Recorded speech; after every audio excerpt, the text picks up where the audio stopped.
யோவான் சுவிசேஷம் 15வது அதிகாரம் 1 5 வரை நாம் வாசிக்க கேட்கலாம். யோவான் சுவிசேஷம் 15வது அதிகாரம் 1 5 வரை நாம் வாசிப்போம். நான் மெய்யான திராட்சைச்செடி, என் பிதா திராட்சை தோட்டக்காரர். என்னில் கனிகொடாதிருக்கிற கொடி எதுவோ அதை அவர் அறுத்து போடுகிறார். கனிகொடுக்கிற கொடி எதுவோ அது அதிக கனிகளை கொடுக்கும்படி அதை சுத்தம் பண்ணுகிறார்.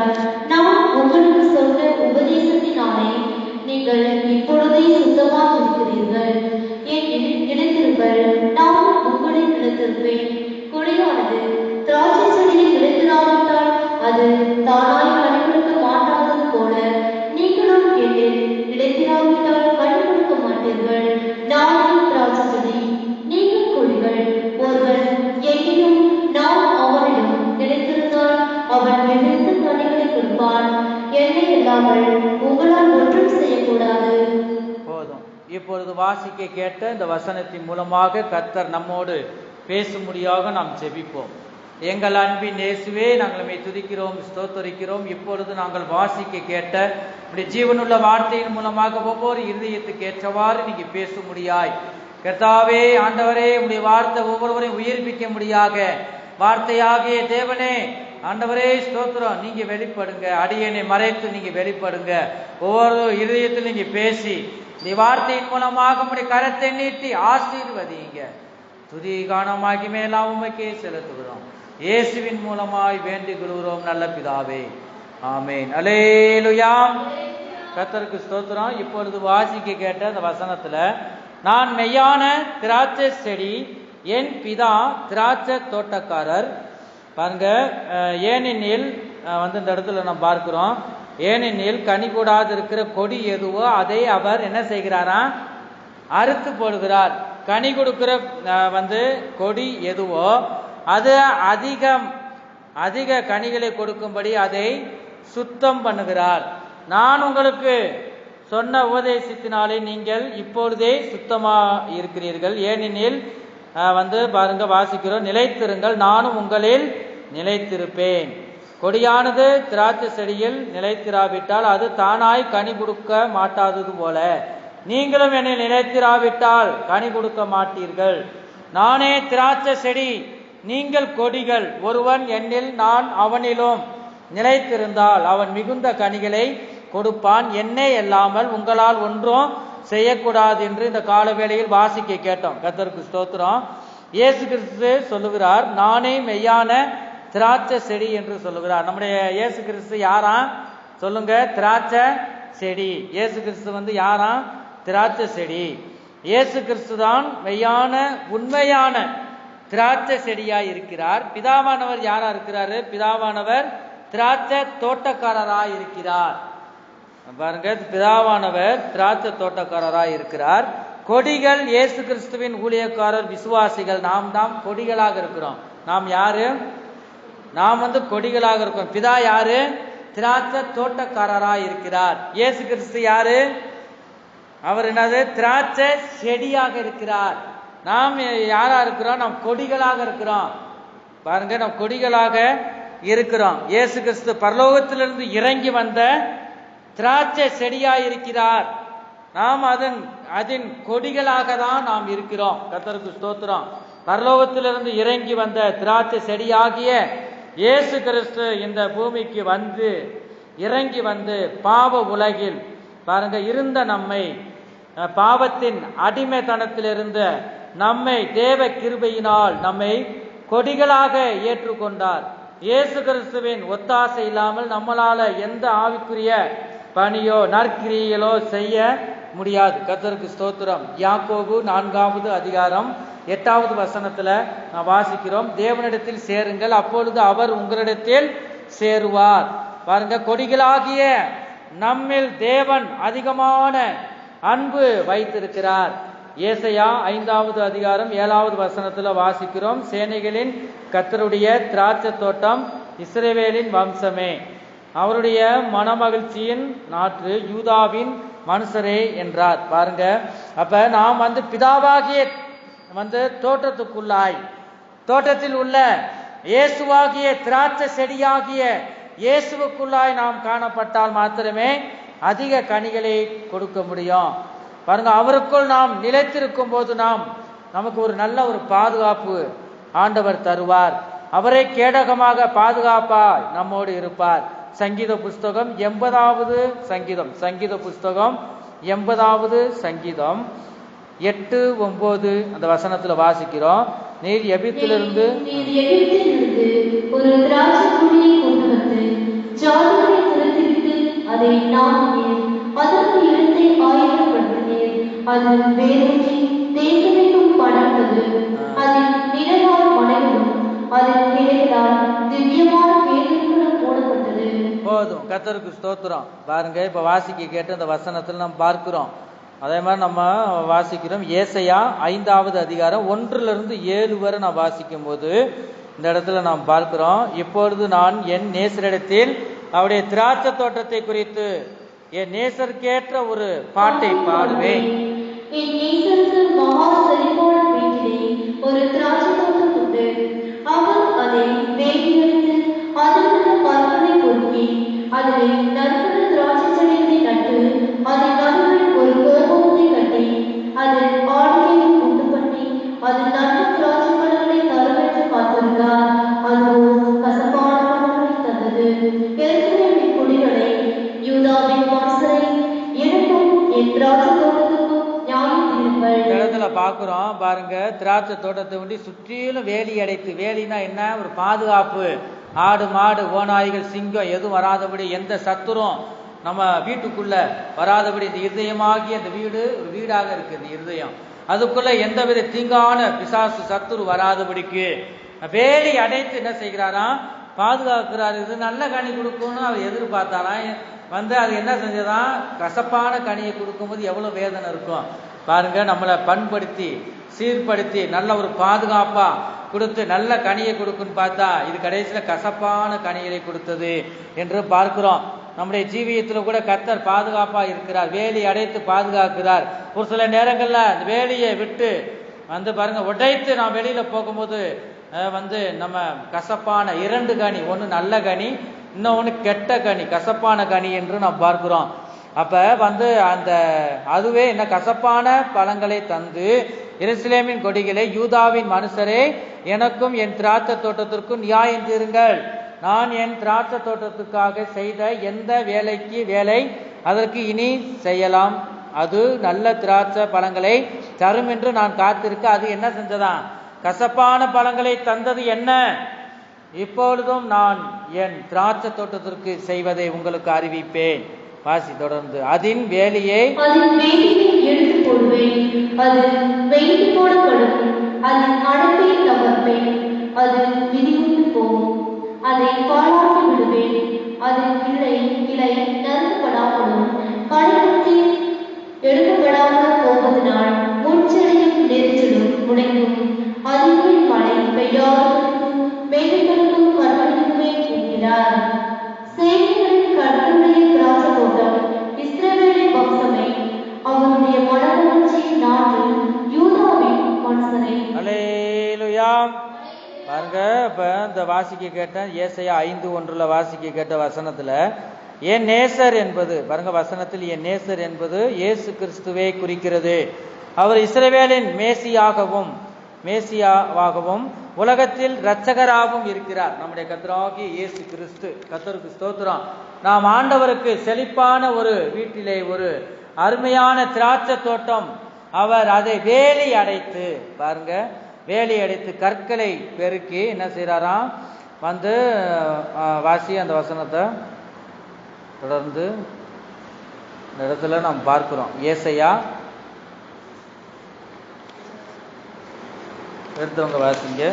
ஏசாயா 5வது அதிகாரம் 1வது வசனத்துல நாம் பார்க்கிறோம். இப்பொழுது நான் என் நேசரிடத்தில் அவருடைய திராட்சை தோட்டத்தை குறித்து என் நேசருக்கேற்ற ஒரு பாட்டை பாடுவேன். என் நேசருக்கு மகா செழிப்பான வேலியிலே ஒரு திராட்சை தோட்டம் உண்டு. அவர் அதை வேலி அடித்து அதிலுள்ள கற்களை பொறுக்கி அதிலே நற்குண திராட்சை செடிகளை நட்டு அதன் நடுவில் ஒரு கோபுரத்தை கட்டி அது ஆடையையும் உண்டு பண்ணி அது நன்கு திராட்சை பழங்களை தருமென்று காத்திருந்தார். அதுவோ கசப்பான பழங்களை தந்தது. போதும், கர்த்தருக்கு ஸ்தோத்திரம். அது நல்ல பலன்களை கொடுக்கும் என்று ஆண்டவர் எதிர்பார்த்தாராம். பாருங்க, ஆண்டவர் தேவன் அவர்கள் மேல் அன்பு கொண்டு, நம்மேல் அன்பு கொண்டு இதை செய்தபடியினால் அவரிடமிருந்து நீதியின் கனியை எதிர்பார்த்தார். நம்மிடம் எதிர்பார்க்கிற கனி என்னன்னா நீதியின் கனி, நல்ல நல்ல கனிகளை அவர் எதிர்பார்த்தார். பாருங்க, தன்னுடைய நாமத்தை அவர்கள் மகிமைப்படுத்துவார்கள் என்று தேவன் நினைத்தார். பரிசுத்த ஆராதனை ஆசரிப்பாங்க, எனக்கு பயந்து நடப்பாங்க, என்னை விட்டு வெளியில போக மாட்டாங்க அவர் நினைத்தார். நல்ல கனிகளை கொடுப்பாங்கன்னு அவர் எதிர்பார்த்தார். ஆனால் கசப்பான கனிகளை கொடுத்தார்கள். பாருங்க, இந்த கடைசி காலத்தில் நாம் இருக்கிறோம். தேவன் நம் ஜீவியத்தில் நல்ல கனிகளை எதிர்பார்க்கிறார். கர்த்தருக்கு ஸ்தோத்திரம். சங்கீதம் 128வது சங்கீதத்துல, சங்கீத புஸ்தகம் 128வது சங்கீதம் 3வது வசனத்துல நாம் வாசிக்கும் போது, உன் மனைவி உன் வீட்டோரங்களில் கனிதரும் திராட்சை கொடியை போல் இருப்பாள். உன் பிள்ளைகள்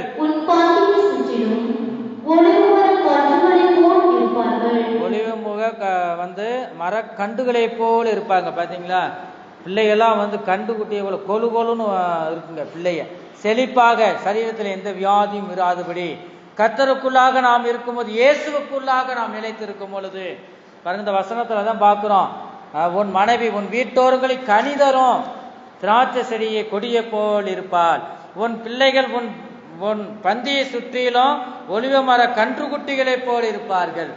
பாருங்க, அப்படிப்பட்ட இந்த செழிப்பு, இந்த ஆசீர்வாதம் ஒவ்வொரு குடும்பத்துக்கும் கிடைக்கும்படியாக இந்த வேலையை நான் வாஞ்சிக்கணும். அவருக்குள்ளாக நிலைத்திருக்கும் பொழுதுதான் இதெல்லாம் நடக்கும். கர்த்தருக்கு ஸ்தோத்திரம். இயேசு கிறிஸ்து சொல்லுகிறார், என்னை இல்லாமல் உங்களால் ஒன்றும் செய்யக்கூடாது என்று அந்த வாசிக்க கேட்டோம். கர்த்தருக்கு ஸ்தோத்திரம். திட்டவட்டமாக சொல்றார், அவர் இல்லாமல் நம்மளால் ஒன்றும் செய்ய முடியாது. அதுதான் உண்மை. பாருங்க, இதைத்தான் பவுல் மூலமாக சொல்லுவதை நாம் பார்க்கிறோம். ரோமர் 8வது அதிகாரம் 30வது வசனத்துல நாம் பார்க்கிறோம். எவர்களை முன் குறித்தாரோ அவர்களை அழைத்தும் இருக்கிறார், எவர்களை அழைத்தாரோ அவர்களை நீதிமான்களாக்கும் இருக்கிறார், எவர்களை நீதிமான்களா ஆக்கினாரோ அவர்களை மகிமைப்படுத்தும் இருக்கிறார் என்று இந்த பவுல் மூலமாக சொல்லுவதை பார்க்கிறோம். தேவன் அழைத்தால் மட்டுமே நாம் என்ன செய்ய முடியும்? அவருடைய பிள்ளைகளாக நாம் மாற முடியும். தேவன் உங்களையும் என்னையும் அழைத்திருக்கிறார், சந்தேகமே இல்லை. தேவன் அழைக்கலைன்னா இந்த ஆலயத்துக்கு நம்ம அவ்வளவு தூரம் பிரயாசப்பட்டு வர முடியாது. தேவன் அழைத்தது ஏதோ உண்மைதான். ஏன்னா அவருடைய வழியிலே நாம் சென்று கொண்டு இருக்கிறோமா, அவருடைய சத்தத்தை நாம் கேட்கிறோமா, அவருடைய சொப்பனத்தின் மூலமாக தேவன் நம்மோடு பேசுகிறாரா, நம் குடும்பம் சமாதானமாக இருக்கிறதா, நம்முடைய ஜீவியம் முன்னேறி சென்று கொண்டு இருக்கிறதா, தேவ அன்பு, அவர் மேல் நம்பிக்கை வைத்து அவர் மேல் விசுவாசம், இவைகளெல்லாம் நமக்குள்ள இருக்கிறதா? 9 வித ஆவியின் கனிகளை பற்றி பார்க்கிறோம். இவைகளெல்லாம் நமக்குள்ள இருக்கிறதா? அது ஆண்டவர் என்னோடு பேசுகிறாரா? இது முக்கியம். ரட்சிக்கப்பட்ட மனிதனுக்குள்ளாக அழைத்தது உண்மைதான். ஒரு கல்யாணம் வச்சு ஒரு பத்திரிக்கை வைக்கிறோம். அது என்னது? அழைப்பு. என் கல்யாணத்துக்கு நிச்சயமா நீங்க வந்தே ஆகணும். அது அழைப்பு. எல்லா மனிதனுக்கும் அழைப்பு கொடுக்கப்படுகிறது. இந்த பூமிக்கு இயேசுவால் மாத்திரமே ரட்சிப்பு. அவரை என்று இந்த பூமியில ரட்சிப்பு இல்ல. பரலோக ராஜ்யத்தில் அசையாத ராஜ்யம் உண்டு. அதுதான் ராஜ்யத்தின் சுவிசேஷம். பாருங்க, பரலோகம் உண்டு, அது அநேகருக்கு தெரியாது. அதைத்தான் அறிவிக்கப்படுகிறது. அதுதான் அழைப்பு. சுவிசேஷம் என்பதுதான் அழைப்பு. அப்ப இந்த அழைப்பு கொடுக்கிறோம். சனிக்கிழமை எல்லாரும் போன் பண்ணி சொல்லுகிறோம். அது ஒரு அழைப்பு. ஆலயத்துக்கு வாங்க, தேவனுடைய சத்தியத்தை அறியுங்க. சத்தியம்னா ஒரு மனிதன் என்ன செய்ய முடியுமா? விடுவிக்க முடியும். சத்தியத்தையும் அறிவீர்கள், சத்தியம் உங்களை விடுதலையாக்கும். அப்ப வாங்கன்னு அழைப்பு கொடுக்கப்படுகிறது. இந்த அழைப்பு அநேகர் அசட்டை பண்ணுறாங்க. பாருங்க, அதான் வசனம் சொல்லுதோ, அழைக்கப்பட்டவர்கள் அநேகர், தெரிந்து கொள்ளப்பட்டவர்களோ சிலர். அப்ப இந்த கடைசி காலத்தில் நாம் வந்திருக்கிறோம். பாருங்க, அந்த தேவன் அழைத்தது உண்மைதான். அந்த அழைப்பை ஏற்று என்ன செய்யணுமா? சத்தியத்தை கேட்டு அதை கை கொண்டு அதுல நடக்கும் போதுதான் தேவனுடைய ஆசீர்வாதம் மனிதனுக்குள்ளாக வரும். ஒரு மனிதனை வார்த்தையினால அப்படியே ஆசீர்வதிக்க மாட்டாரு. நமக்குள்ள இருதயத்தை சுத்தமானாதான், பரிசுத்தமா இருந்தா தான். ஆனா அவர் பரிசுத்தம் உள்ள தேவன். அவர் வந்துதான், இருதயத்துக்குள்ள வந்துதான் ஒரு மனிதனை ஆசீர்வதிக்கிறார். அப்ப அவருடைய சுபாவத்தால் ஆவியின் கனிகளினால நான் நிரப்பப்பட வேண்டும் என்று நாம் பார்க்கிறோம். கர்த்தருக்கு ஸ்தோத்திரம். செழிப்பான மேட்டில் உள்ள திராட்சை தோட்டம் என்று அந்த இடத்துல வாசிக்கிறோம். கர்த்தருக்கு ஸ்தோத்திரம். செழிப்பான தோற்றம் என்றால் என்ன? நல்ல நீர் வாழும், நல்ல செழிப்பான தண்ணீர் பாயும் இடமாக இருக்கிறது. கர்த்தர் நமக்கு கொடுக்கும் முதல் பாருங்க செழிப்பு. கர்த்தர் நமக்கு கொடுக்கிறதே செழிப்பாக இருக்கிறது. அவருடைய பிள்ளைகளாக நம்மை ஏற்று கொண்டு இந்த செழிப்பான இந்த வார்த்தையினால சமாதானத்தையும் சந்தோஷத்தையும் ஆசீர்வாதத்தையும் கர்த்தர் தந்து வழி நடத்துகிறார். ஆவியும் ஜீவனுள்ள இந்த வேதத்தை நம்முடைய கைகளில் அவர் கொடுத்திருக்கிறார். அதுதான் யாருக்கும் கிடைக்கக்கூடாத அந்த வார்த்தை. இந்த வேதத்தில் இருக்கிற ஒவ்வொரு வார்த்தையும் ஜீவன் உள்ளது. தேவனுடைய ஒவ்வொரு வார்த்தையினாலும் கிடைப்பான். அப்ப இதை வெறுதா வாசிக்கும் போது நமக்கு உயிர் இருக்காது. இந்த வசனத்தை வாசிக்கணும், நிறுத்தி தியானிக்கணும், விசுவாசித்து அந்த வார்த்தையை தேவனுடைய வார்த்தை, கடவுளுடைய வார்த்தை என்று நாம் விசுவாசிக்கும் போதுதான் இந்த வசனம் நமக்குள்ள இந்த வாக்கு தத்துவம் நம்மில் நிறைவேறும். வார்த்தையை வாசித்துட்டே போனா அது நடக்காது. அப்ப ஜீவனுள்ள வார்த்தை என்று மனதில் வைத்து விசுவாசித்து ஒவ்வொரு வார்த்தையிலும் நான் வாசிக்கும் போது அந்த வார்த்தை நமக்குள்ள நம்மை ஆசீர்வதிக்கும் என்று நாம் பார்க்கிறோம். கர்த்தருக்கு ஸ்தோத்திரம். அப்ப பாவ மன்னிப்பையும் ரட்சிப்பின் சந்தோஷத்தையும் பாருங்க அவர் கொடுக்கிறார். தெய்வீக சமாதானத்தையும் நித்திய ஜீவனையும் பரிசுத்த ஆவியானவரையும் தேவன் நமக்கு அவர் கொடுக்க வல்லவராயிருக்கிறார். இதைத்தான் தாவீது ராஜா சொல்லுகிறார். சங்கீதம் புஸ்தகம் 66வது சங்கீதம் 12, சங்கீதம் 66:12 செழிப்பான இடத்தில் எங்களை கொண்டு வந்து விட்டீர் என்று அந்த இடத்துல தாவீது ராஜா சொல்லுவதை பார்க்கிறோம். சங்கீதம் 16:6 பார்க்கிறோம். நேர்த்தியான இடங்களில் எனக்கு பங்கு கிடைத்தது, ஆம் சிறப்பான சுதந்திரம் எனக்கு உண்டு என்று சொல்லுவதை பார்க்கிறோம். தேவன் நம்ம எந்த அளவுக்கு செழிப்பாக வைத்திருக்கிறாரோ அந்த அளவுக்கு நம் ஜீவியத்தில் கனியை தேவன் எதிர்பார்க்கிறார். எந்த அளவுக்கு நம்மளை கர்த்தர் ஆசீர்வதிக்கிறாரோ அந்த ஆசீர்வாதத்துக்கு அளவு நம்மை எதிர்பார்க்கிறார். நம்முடைய ஜீவியத்தில் கனி இருக்கிறதா என்று எதிர்பார்க்கிறார். கர்த்தர் நம்மை சுற்றிலும் வேலி அடைத்து நம்மை பாதுகாத்து கொண்டிருக்கிறார். சங்கீதம் 125:2 பார்க்கிறோம். பர்வதங்கள் எருசலேமை சுற்றிலும் இருக்குமா போல் கர்த்தர் இது முதல் என்றென்றைக்கும் தம்முடைய ஜனத்தை சுற்றிலும் இருக்கிறார் என்று வாசிக்கிறோம். பாருங்க, வேலி என்பது ஒரு பாதுகாப்பு. வேலியாகிய தேவனுக்குள் நாம் காணப்பட வேண்டும். கர்த்தருக்கு ஸ்தோத்திரம். நாம் கனிதரும் செடியாகிய இயேசுவுக்குள் கொடிகளாக நாம் என்ன செய்யணும்? காணப்பட்டு கனி தர வேண்டும். இயேசு கிறிஸ்து ஒரு கனிதரும் செடியாக இருந்தார். தேவன் அவரை பரிசுத்த ஆவியினாலும் வல்லமையினாலும் அபிஷேகம் பண்ணினார். ஆகவேதான் அவர் நன்மை செய்கிறவராகவும் பிசாசின் பிடியில் அகப்பட்டவர்களை யாவரையும் குணமாக்கிறவராகவும் கிராமந்தோறும் பட்டணந்தோறும் சுற்றி திரிந்தார் என்று வாசிக்கிறோம். கர்த்தருக்கு ஸ்தோத்திரம். யோசேப்பு கூட கனிதரும் செடி என்று வாசிக்கிறோம். நம்மில் தேவன் எதிர்பார்க்கிற காரியம் என்ன? நல்ல கனிகளை கொடுக்க வேணும். எல்லா சூழ்நிலையிலும், இப்ப மட்டும் மாத்திர எந்த சூழ்நிலை வந்தாலும் நாம் பாருங்க கர்த்தருக்கென்று கனி கொடுத்து அவருடைய நாமத்தை மகிமைப்படுத்தும்படி நாம் அழைக்கப்பட்டிருக்கிறோம். நீங்கள் நான் ஒவ்வொரு ரட்சிக்கப்பட்ட பிள்ளைகளும் அழைக்கப்பட்டிருக்கிறோம் கனி தரும்படியாக.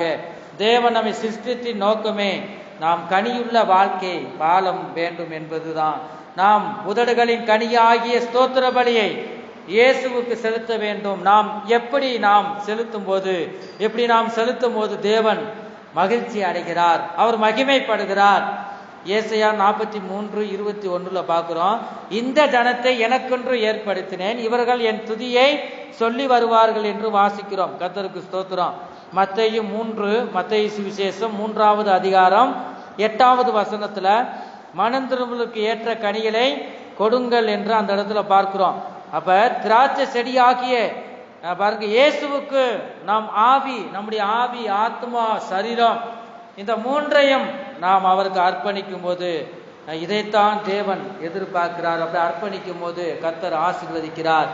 அதிகமான மிகுந்த கனிகளை நாம் தர வேண்டுமானால் நித்தமும் வேதத்தை வாசித்து அதை நாம் தியானிக்கிறவர்களாக இருக்க வேண்டும். சங்கீத புஸ்தகம் 1வது சங்கீதம் 2வது அதிகாரம் 3வது வசனத்தை வாசிக்கிறோம். சங்கீத புஸ்தகம் 1வது சங்கீதம் 2வது 3வது வசனத்தை வாசிக்கிறோம். கர்த்தருடைய வேதத்தில் பிரியமாக இருக்கணும். அந்த பிரியம் நமக்கு வேணும். அவருடைய வேதத்தில் தியானமாய் இருக்கிற மனுஷன் பாக்கியவான். அவன் நீர்க்கால்களில் ஓரமாய் நடப்பட்டு தன்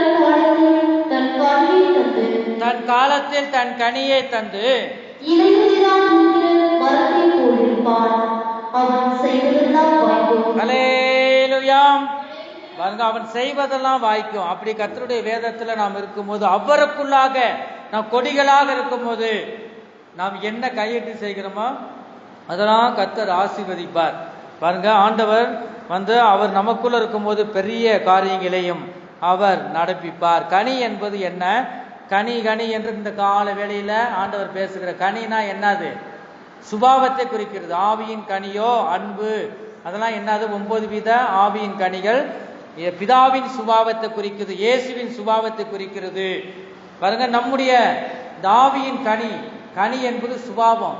அப்படிப்பட்ட ஆவியின் கனி நமக்கு வேணும். கர்த்தருக்கு ஸ்தோத்திரம். பாருங்க, இலை உதிரா இருக்கிற மரத்தை போல் இருப்பான் என்று நாம் பார்க்கிறோம். பாருங்க, மரம் என்பது தேவனுடைய பிள்ளைகள், நம்மை குறிக்கிறது. நாம் என்னது? மரம். நாம் தான் மரம். பாருங்க, அப்ப வேர் என்பது என்ன? வேறு எதை குறிக்குது? விசுவாசத்தை குறிக்கிறது. ஒரு மரம் இருக்குன்னா இந்த மரத்துக்கு கீழே நடு ஆணி வேறுன்னு இருக்கு. வேறு எந்தெந்த இடத்துல போகுதுன்னு நமக்கு தெரியாது. பூமிக்குள்ளாக இருக்கு. எந்த அளவுக்கு போயிருக்கிறது நம்ம தோண்டி பார்த்தா செத்து போயிடும். பாருங்க, அப்ப வேறு என்பது அதுதான் விசுவாசத்தை குறிக்கிறது. வேற பார்க்க முடியாது நம்மளால். பாருங்க, விசுவாசம் என்பது அதுதான். எபிரேயர் 11வது அதிகாரம் 1வது வசனத்துல விசுவாசமானது நம்பப்படுகிறவர்களின் உறுதியும் காணப்படாதவைகளின் நிச்சயமாக இருக்கிறது. காணாதவைகளை விசுவாசிப்பதுதான் விசுவாசம். ஆண்டவர் ஒரு வார்த்தை சொல்லிட்டாருன்னா ஆமா அது நடக்கும், அப்படியே நம்பிடணும். பாருங்க, அப்ப காணாதவைகளை விசுவாசிப்பதுதான் விசுவாசம். அப்ப வேறு என்பது விசுவாசத்தை குறிக்கிறது. விசுவாசம் உங்களுக்கு எனக்கும் ஒவ்வொரு ரட்சிக்கப்பட்ட மனிதனுக்குள்ள மிகவும் அவசியம். விசுவாசம் இல்லாமல் தேவனுக்கு பிரியமாய் இருப்பது கூடாத காரியம். தேவன் தருவார் என்று விசுவாசிக்கணும். விசுவாசம் இல்லாமல் எந்தவித காரியத்தையும் நாம் பெற்றுக்கொள்ள முடியாது. எரேமியா 17வது அதிகாரம் 18வது வசனத்துல வாசிக்கிறோம். எரேமியா 17:18. அவன் தண்ணீர் அண்டையில் நாட்டப்பட்டதும் கால்வாய் ஓரமாய் தன் வேர்களை விடுகிறதும் உஷ்ணம் வருகிறதை காணாமல் இலை பச்சையாய் இருக்கிறதும் மழை தாழ்ச்சியான வருஷத்திலும் வருத்தமின்றி தப்பாமல் கனி கொடுக்கிறதுமான மரத்தை போல் இருப்பான்.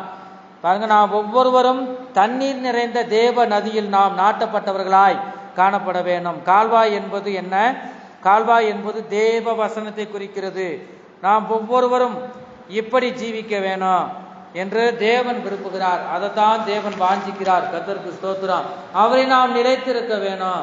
நாம் அவரில் நிலைத்திருக்க உறுதியான தீர்மானம் எடுத்து அதன் அடிப்படையில் என்ன செய்யணும்? செயல்பட வேணும். நாம் இயேசுவாகிய திராட்சை செடியில் நாம் நிலைத்திருக்கும் போது பாருங்க, நாம் பலவான்களாக வல்லமை உள்ளவர்களாக மாறுவோம்.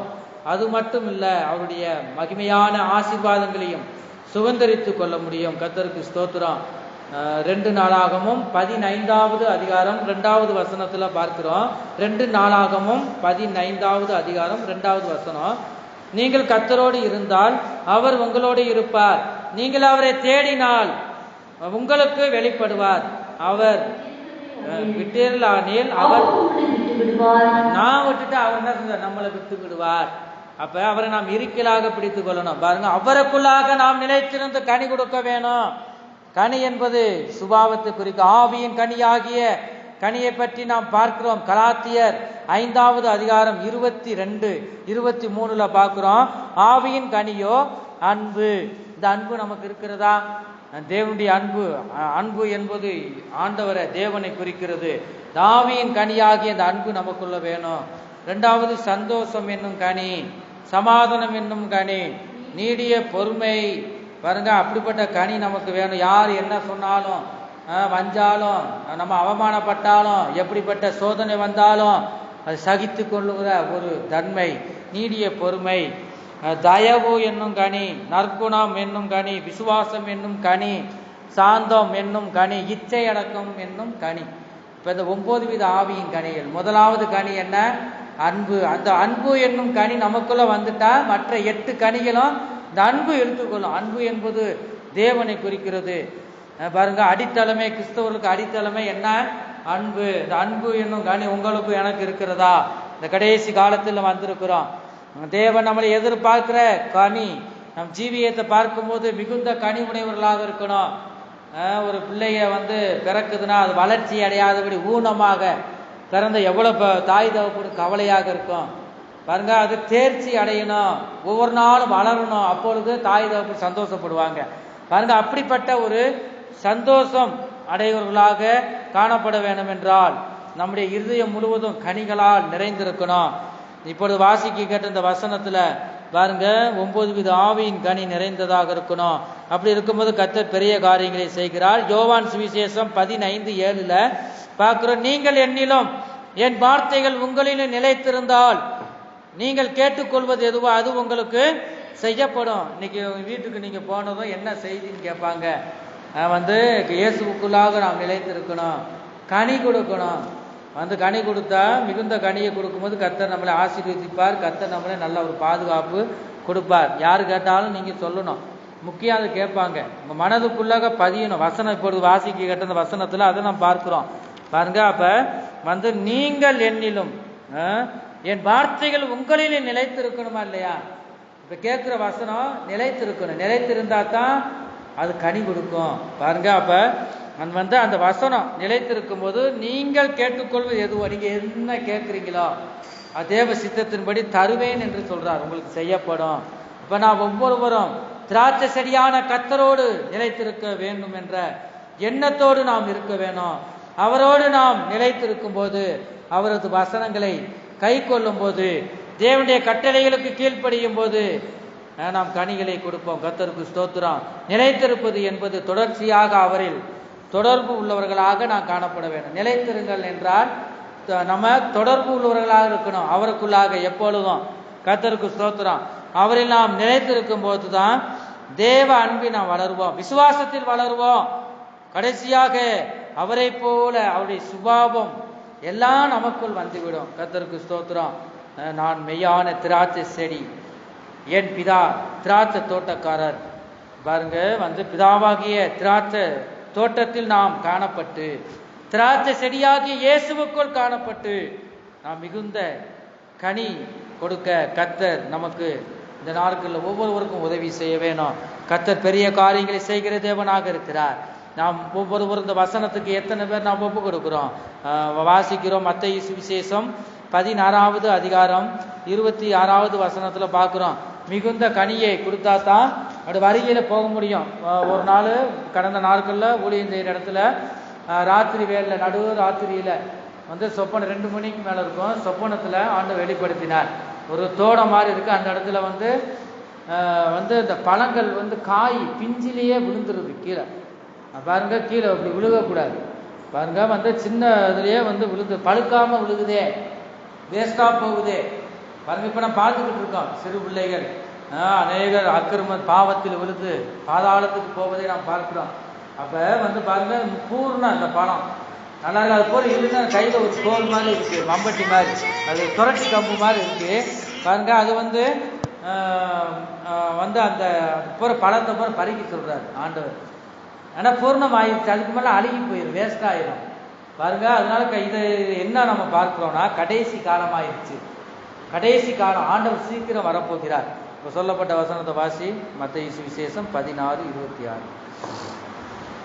மனுஷன் உலகம் முழுவதையும் ஆதாயப்படுத்திக் கொண்டாலும் தன் ஜீவனை நஷ்டப்படுத்தினால் அவனுக்கு லாபம் என்ன? லாபம் என்ன பாத்தீங்க? உலகம் முழுவதும் ஆதாயப்படுத்திக் கொள்ளலாம். நமக்கு ஐஸ்வர்யம், பணம், இந்த பூமியில என்னென்ன இருக்கோ சகலத்தையும் ஆதாயப்படுத்திக் கொள்ளலாம். நான் விரும்புறதெல்லாம் நம்ம வீட்டுல இருக்கோம். ஏன்னா ஒன்னே ஒண்ணு, சரீரத்தை நஷ்டப்படுத்தினா, ஜீவனை நஷ்டப்படுத்தினா அவனுக்கு லாபம் என்ன என்று வேதம் சொல்லுகிறது. எல்லாமே இருக்கலாம், நீ தேவனுடைய ராஜ்யத்தை தேடி அவரை பின்பற்றுகிறவர்களாய் அந்த திராட்சை செடியாகிய இயேசுவுக்குள்ளாக நாம் நிலைத்திருக்கும் போது இந்த பிதாவாகிய தோட்டக்காரர் அவர் பாருங்க, அவர் வேலி அடைத்து அந்த தோட்டத்துக்குள்ளாய் நாம் திராட்சை செடியாகிய இயேசுவுக்குள்ளாய் கொடிகளாக நாம் காணப்படும் போதுதான் கனி தர முடியும். நமக்கு ஒரு பாதுகாப்பு. சகலமும் எல்லா உலகத்தில் உள்ள ஆதாயப்படுத்திக் கொண்டாலும் தன் ஜீவனை நஷ்டப்படுத்தினாலும் அவனுக்கு லாபம் என்ன? இந்த பூமியில கொஞ்ச நாள் வாழ்க்கை, இன்னொரு வாழ்க்கை தான், அதான் முக்கியமான வாழ்க்கை. இந்த ஆவிக்கு அழிவே கிடையாது பாருங்க. அப்படிப்பட்ட அந்த வாழ்க்கை தான் உங்களுக்கு ஒவ்வொரு ரட்சிக்கப்பட்ட பிள்ளைகளுக்கும் மிகவும் அவசியம். அந்த வாழ்க்கையை நம்ம அடைந்து கொள்ள இந்த ஜீவனை நஷ்டப்படுத்தி கொள்ளக்கூடாது பாருங்க. அவங்க தீட்டுப்படுத்துறாங்க. ஆலயத்துக்கு வராதபடி எத்தனையோ பேர் இருக்கிறது நாம் பார்க்கிறோம். அநேகரை நாம் பார்க்கிறோம் பாருங்க. அவங்க மதம் மாறுறாங்க. மனம் திரும்பி வருகிறது ஒரு சிலர் தான். அநேகர் மதம் மாறுறாங்க. பொண்ணுக்காக பாருங்க, மாப்பிள்ளைக்காக பொய் சொல்லி மதம் மாறி பாருங்க. அவங்க கொஞ்ச நாள் இருந்து அதுலயே அந்த வேற வழியில போயிடுறாங்க. ஏன்னா உண்மையில மனம் திரும்பல. இயேசு பாருங்க அழைக்கிறார் ஒவ்வொரு மனிதனையும் தன்னை ஒப்பு கொடுப்பது இல்லை. அநேகர் பொண்ணுக்காக மாப்பிள்ளைக்காக மதம் மாறி இயேசுவை பின்பற்றாதவர்களாக தன் ஜீவனை நஷ்டப்படுத்துறாங்க. உனக்கு எல்லாம் இருக்கலாம், பணம் இருக்கலாம், வீடுகளில் சகல வசதியும் உலகத்தில் இருக்கிற எல்லாம் உனக்கு இருக்கலாம். ஆனா தன் ஜீவனை நஷ்டப்படுத்துறியே, உனக்குள்ள இருக்கிற ஆத்மாவையும் ஆவியும் நஷ்டப்படுத்தி கொண்டிருக்கிறாய். அது வளர்ச்சி அடையல. நீ சரீரத்துக்காக சேர்த்து வைக்கிற இந்த நிமிஷத்துல ஆவி போனா நீ சம்பாதிச்சு வச்சதெல்லாம் யாருடையதாகும் என்று வசனம் இருக்கு பாருங்க. அநேகரை நம்ம பார்க்கிறோம். அப்ப நாம் ஒருபோதும் அப்படி இருக்கக்கூடாது. சரீரத்துக்கு நம்ம உணவு, சரீர பிரகாரமாக உணவு இருக்கு, நம்ம சாப்பிட்றோம் அனுதினமும். அப்ப சரீர வளர்ச்சிக்காக பலனுக்காக சாப்பிட்றோம். நமக்குள்ள இருக்கிறது இன்னும் ரெண்டு இருக்கு. என்ன இருக்கு? ஆவி, ஆத்மா. அப்ப இந்த ஆத்மாவை நஷ்டப்படுத்தக்கூடாது. அதுவுக்கு நம்ம ஆகாரம் தரணும். அதுதான் தேவன் ஆகாரத்தை தந்து கொண்டிருக்கிறார். ஆவிக்குரிய ஆகாரம். இப்ப ஆவி, ஆத்மா, சரீரம் மூன்றும் ஒன்று போல என்ன செய்யணும்? வளர்ச்சி அடைந்து போகணும். அநேகருக்கு சரீரம் வளருது, என்ன இல்லை, ஆவி ஆத்மா குறுகி போய் இருக்கிறது. அந்த ஆத்மாவுக்கு அந்த ஆவிக்கு ஒருபோதும் அந்த ஆகாரத்தை சாப்பிடுறது கிடையாது. ஆவிக்குரிய ஆகாரத்தை அவங்க உள்கொள்றது கிடையாது. ஆகவே அவங்க குறுகி போய் இருக்கிறாங்க ஆவிக்குரிய ஜீவியத்துல பாருங்க. இயேசு ராஜா சீக்கிரம் வரப்போகிறார். தன் ஜீவனை நஷ்டப்படுத்தினார். யாருக்கு நஷ்டம்? நமக்கு தான் நஷ்டம். ஆனபடினால்தான் நம்ம வாரம் வாரம் கூப்பிடுகிறோம் பாருங்க. தேவனுடைய சத்தியத்தை கேளுங்க, வீடுகளில் ஜெபம் பண்ணுங்க, வேதத்தை வாசிங்க, சற்று நேரம் சிந்திக்கணும். ஏன் இப்படி சொல்றாங்க? யாருக்காக? நமக்காக. நாம் நல்லா இருக்க வேண்டும் என்று நினைக்கிற ஒரே ஜீவன் கர்த்தருடைய ஊழியக்காரர் தேவன் தான் நினைப்பார். வேற மனுஷன் ஒருபோதும் நினைக்க மாட்டான் பாருங்க. அந்த ஜனங்கள் வருகிற நாட்களில் அப்படி வரணும். அப்படிப்பட்ட சிந்தனைகளை கர்த்தர் தாமே தர வேணும். கர்த்தருக்கு ஸ்தோத்திரம். பாருங்க அந்த வசனத்துல லூக்கா சுவிசேஷம் 8வது அதிகாரம், இதை மட்டும் நான் வாசிப்போம். லூக்கா சுவிசேஷம் 8வது அதிகாரம் 5லிருந்து 15 வரை நான் வாசிக்கிறோம். இந்த இடத்துல பார்க்கிறோம், அந்த வசனத்துல வாசிக்க வேணாம், நேரம் இல்லாததுனால பாருங்க. விதை தேவனுடைய வசனம், நிலம் உலகம் என்று பார்க்கிறோம்.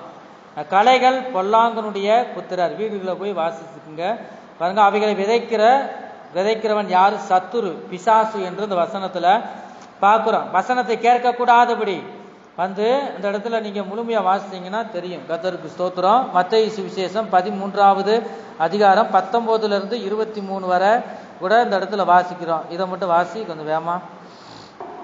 ஒருவன் ராஜ்யத்தின் வசனத்தை கேட்டும் உணராதிருக்கும் போது பொல்லாங்கன் வந்து அவன் இருதயத்தில் விதைக்கப்பட்டதை பறித்து கொள்கிறான். வசனத்தை நம்ம கேட்கிறோம், பாதி தூரம் நடந்து போகும்போதே பிசாசு பறித்து கொள்ளும். ஏன்னா இந்த வசனத்தை கேட்டு இந்த இருதயமாக பலகையில் நீங்க எழுதி கொள்ளணும் பாருங்க. இந்த வாசி. அது வழியிலே விட்டுட்டு போயிடுவாங்க. வசனம் நல்லா இருக்கு, வசனத்தை கேட்கறத இருதயத்தை வைக்கல, வழியிலே போகும்போதே அதுதான் வழியில விதைக்கப்பட்டவன். அவங்க இந்த காதுல வாங்கி இந்த காது வழியில போகும்போது விட்டுருவாங்க. அதுல கணக்குல சேராது, ஆண்டோடைய கணக்குல. அடுத்து வாசி.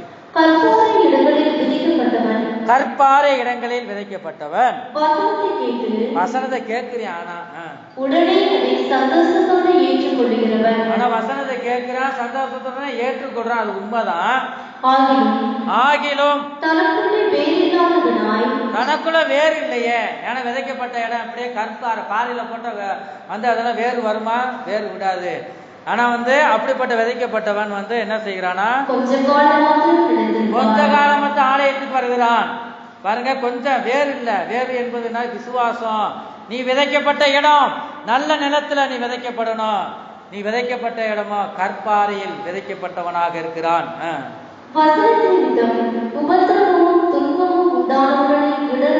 இந்த வசனம் புடமிடும். நீங்க கேட்குறீங்க பாத்தீங்களா, வீடுகள்ல நம்மளை பரிசோதிக்க ஒரு வசனத்தின்படி ஒரு ஜீவியம் இருக்கிறதா, அதனாலதான் நீங்க ஒப்பு கொடுங்க கர்த்தருக்கு என்று நம்ம சொல்லுகிறோம். பாருங்க, அந்த சோதனை வரும்போது அவன் என்ன செய்யறானா, விதைக்கப்பட்டவன் வசனத்தை கேட்கிறவனாய் இருந்தும் உலக கவலையும் ஐஸ்வர்யத்தின் மயக்கமும் வசனத்தை நெருங்கி ஓடுகிறதினால் அவனும் பலனற்று போவார்.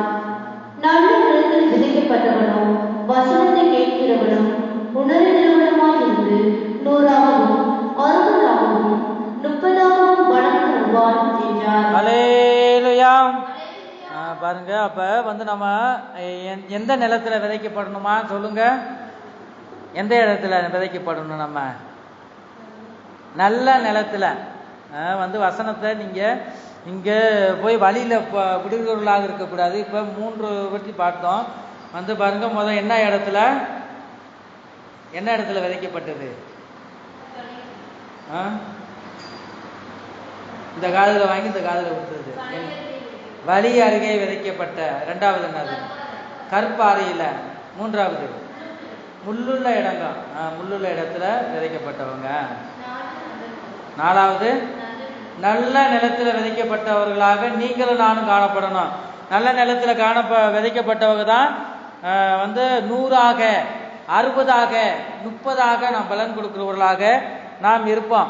அப்ப வசனத்தை நாம் கேட்டு மாத்திரமல்ல, அதை நாம் கேட்டு கை கொண்டு நடக்கிறவர்களாக இருக்கணும். அப்படிப்பட்டவர்கள் தான் நல்ல விதத்தில் விதைக்கப்பட்டவங்க. எப்படிப்பட்ட சோதனை வந்தாலும் அவங்க சோர்ந்து போக மாட்டாங்க. கர்த்தருக்கு ஸ்தோத்திரம். இந்த கடைசி நாட்கள்ல வந்திருக்கிறோம். தேவன் ஆசீர்வதிக்க வேண்டும் என்றால் நாம் மோசையை போல, யோசுவாவை போல நாம் காணப்படணும். நியாயப்பிரமாண புஸ்தகங்கள் ஒரு நாவை விட்டு என்ன செய்யக்கூடாது? பிரியாதிருக்க கடவதாக, இரவும் பகல் அதை தியானிப்பாயாக என்று சொல்லுவதை நாம் பார்க்கிறோம். பாருங்க, அப்படி யோசுவா இருந்தபடியானதான் கர்த்தர் பெரிய காரியங்களை அவர் செய்தார். கர்த்தருக்கு ஸ்தோத்திரம். இந்த கடைசி காலத்தில் வந்திருக்கிறோம். பாருங்க, இந்த யோசுவா பெரிய, அவருக்கு கையில ஒரு மனுஷன் தான் யோசுவா. பாருங்க, அந்த ஒரே வசனத்தை மட்டும் நான் வாசிப்போம். யோசுவா 10வது அதிகாரம் 12-14 வரை நான் வாசிக்கும் பொழுது,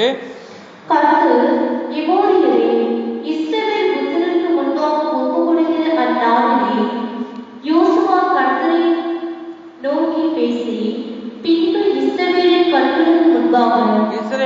கண்களுக்கு முன்பாக சூரியனே. பாருங்க, யுத்தம் நடந்துகிட்டு இருக்கு, பொழுது போது. ஏன்னா சூரியனை ஒரு மனிதனால நிப்பாட்ட முடியுமா? பாருங்க, அதுக்கு முன்பாகவே யோசுவா ஆண்டோட வேண்டிக் கொள்றார். அந்த சத்துருக்கு அழிக்கு வர சூரியன் நகண்டு போகக்கூடாது. நடு வானத்துல சந்திரனும் சூரியனும் பாருங்க அப்படியே யாராலையும் முடியாது. ஆனா அந்த அதிசயம் அந்த நாட்கள்ல நடந்தது. பாருங்க, ஏன்னா இதெல்லாம் என்ன காரணம்னா, யோசுவா இரவும் பகலும் நியாயப்பிரமாண புஸ்தகங்களை தியானிக்கிறவர்களாக இருந்தார். அப்ப இரவும் பகலும் கர்த்தருடைய வேதத்தில் தியானமா இருக்கிற மனுஷன் பாக்கியவான், அவன் செய்வதெல்லாம் வாய்க்கும். இந்த நாட்கள்ல நீங்களும் நானும் ஒவ்வொருவரும் ரட்சிக்கப்பட்ட பிள்ளைகளும் வசனம் நமக்குள்ள இருக்கும்போது எதை கேட்டாலும் ஆண்டவர் செய்வார். பாருங்க, பெரிய ஒரு அதிசயம். தொடர்ந்து வாசி. சூரியனே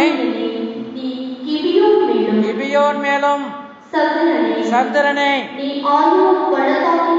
அயலான் பள்ளத்தாக்கின் மேலும் தரித்து நில்லுங்கள். சூரியனே சந்திரனே நீ தரித்து நில்.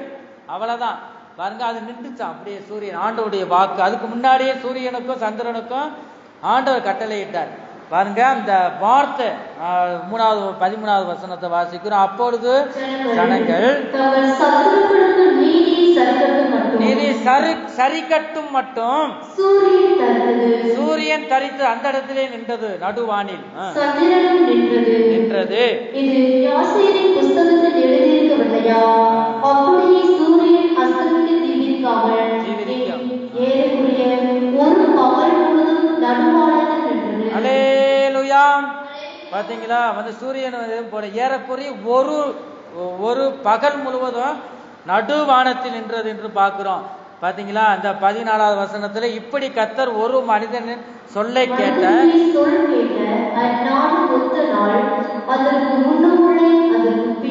இனி வருவதும் இல்லை. பாத்தீங்களா, அப்படி பின்னும் இருந்ததும் இல்லை. கர்த்தர் இஸ்ரவேலுக்காக யுத்தம் பண்ணுவார். பாருங்க, யுத்தம் பண்ணுவார். ஜெயமா நம்முடைய யுத்தமா யாருடையது? கர்த்தருடையது. அவர் சேனைகளின் கர்த்தராய் நம் ஜீவியத்தில் கிரியை செய்கிற, நம் குடும்பத்தில் கிரியை செய்கிற சத்துருவின் வல்லமைகளை அவர் மேற்கொள்ள நம்முடைய தேவன் வல்லமையுள்ள தேவனாக இருக்கிறார். இந்த வேளையில் அவரை நோக்கி பார்ப்போம். எல்லாரும் எழுந்து நிற்போமாக. எழுந்து நின்று இந்த திருவசனத்துக்கு நம்மை ஒப்பு கொடுப்போமாக. இயேசுவே, இந்த கால வேளையில கர்த்தாவே நீர் எனக்கு உதவி செய்யுங்க என்று நாம் பார்ப்போமா? இயேசுவே மெய்யான திராட்சை செடியாயிருக்கிறார். பிதாவானவர் திராட்சை தோட்டக்காரராயிருக்கிறார். நாம் அவருக்குள் கொடிகளாயிருந்து நாம் கனி கொடுக்க நம்மை அர்ப்பணிப்போமாக. அந்த சர்வ வல்லமையில தேவனை நோக்கி நாம் பார்ப்போமாக. அவர் நேற்றும் இன்றும் என்றும் மாறாத தேவனாக இருக்கிறார். இது முக்கியமான நேரம், நம்மை ஒப்பு கொடுப்போமாக. இயேசுவே, இந்த வேளையிலே ஆசீர்வதிங்க. ஆண்டவரே, இரவு பகலும் வேதத்தில் தியானமாயிருந்து ஆண்டவரை கனி கொடுக்கிற மகனாக இந்த கால வேளையில மாற்றும் என்று நாம் சொல்லுவோமா? அவரை நோக்கி நாம் பார்ப்போமாக. இயேசுவே, எனக்கு மனம் இறங்கும். எங்களோடு இந்த வேளையில பேசின இந்த ஜீவனுள்ள வார்த்தை என் இதயத்துக்குள்ள நிலைத்திருந்து இயேசுவே நீர் என்னை ஆசீர்வதியும் என்று நம்ம கால வேளையில் நாம் சொல்லுவோமாக. நாம் கனி கொடுக்கிறவர்களாக ஆண்டவரே நீர் எனக்கு உதவி செய்யும். அந்த கிருபைகளை நீங்க எனக்கு தாங்க என்று அவரை நோக்கி நாம் கூறுகிறோமாக. இயேசுராஜா சீக்கிரம் வரப்போகிறார். மத்திய ஆகாயத்தில் வெளிப்பட போகிறார். நாம் மிகுந்த கனி கொடுக்கிறதாக அவரை நாம் சந்திப்போமாக. எக்கால சத்தம் கேட்க போகிறது. ஒரு நிமிஷத்திலே 3 சத்தம். ஆரவார சத்தம், பிரதான தூதனுடைய சத்தம், தேவ எக்கால சத்தம். இந்த ஒரு நிமிஷத்துல இந்த 3 சத்தம் கேட்க போகிறது. அந்த ஒரு நிமிஷத்திலே நாம் எல்லாரும் மறுபடியும் அவரை எதிர்கொண்டு அவரை சந்திக்க கர்த்தர் நாம் கனி உள்ள ஜீவியம், கனி கொடுக்கிற மிகுந்த கனி கொடுக்கிற ஜீவியமாய் நாம் காணப்பட்டோம். இந்த கடைசி நாட்களில் நாம் அவரை நிலைத்திருந்து இந்த அப்படிப்பட்ட கிருபைகளை தேவன் ஒவ்வொருவருக்கும் தந்து வழி நடத்துவாராக. கர்த்தருடைய பரிசுத்த நாமத்திற்கு மகிமை உண்டாகட்டும். கர்த்தருக்கு ஸ்தோத்திரம்.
தோட்டத்துக்குள்ளாக ஆண்டவரை நாங்கள் காணப்பட்டு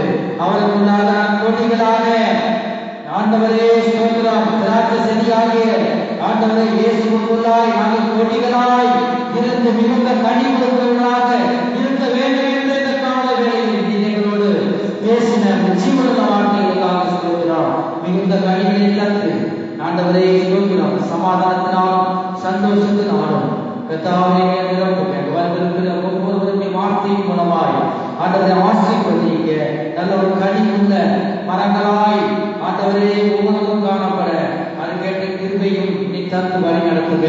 ஆண்டவரை வீட்டின் தேவைகளை தாங்க. பூமிக்குரிய ஆசீர்வாதத்தினாலும் பரலோகத்துக்குரிய ஆசீர்வாதத்தினாலும் நீ ஆசீர்வதித்து ஆண்டவரை ஸ்தோத்திரம். கையெழுத்து செய்கிற வேலைகள் எல்லாம் நீ ஆசீர்வதித்து ஆண்டவர் குடும்பத்தில் தேவ சமாதானம் உண்டாகட்டும், ரட்சிப்பு உண்டாகட்டும். மனதில் வேண்டிக் கொண்டு எது வேண்டிக் கொண்டு வந்தார்களோ அந்த விண்ணப்பங்கள் எல்லாவற்றையும் இந்த வேலையை நிறைவேற்றி தருவீராக. தேவ சமாதானம் ஒரு இதயத்தில் ஆளுகை செய்கின்றோம். வராமல் இருக்கிற ஒவ்வொருவரையும் நீங்க ஆசீர்வதித்து வருகிற நாட்களை ரட்சித்து ஆண்டவரை நீ கொண்டு வந்து அவர்களை ஆசீர்வதிக்கும். துதி கனம் மகிமை எல்லாம் உமக்கே செலுத்துகிறோம். இயேசுவின் மூலமாய் வேண்டிக் கொள்கிறோம் நல்ல பிதாவே. ஆமென். தொடர்ந்து சொல்லுவோம். என் ஆத்மாவே கர்த்தரை ஸ்தோத்திரி, என் முழு உள்ளமே அவருடைய பரிசுத்த நாமத்தை ஸ்தோத்திரி. என் ஆத்மாவே கர்த்தரை ஸ்தோத்திரி, அவர் செய்த சகல உபகாரங்களை மறவாதே. ஆமென். கர்த்தராகிய இயேசு கிறிஸ்துவுடைய கிருபையும் தேவனுடைய அன்பும் பரிசுத்த ஆவியினுடைய ஐக்கியமும் அவருடைய பாதுகாவலும் நம்ம அனைவரோடும் கூட என்றென்றைக்கும் சதா காலங்களிலும் இருப்பதாக. ஆமென். அல்லேலூயா, அல்லேலூயா, அல்லேலூயா. ஸ்தோத்திரம்.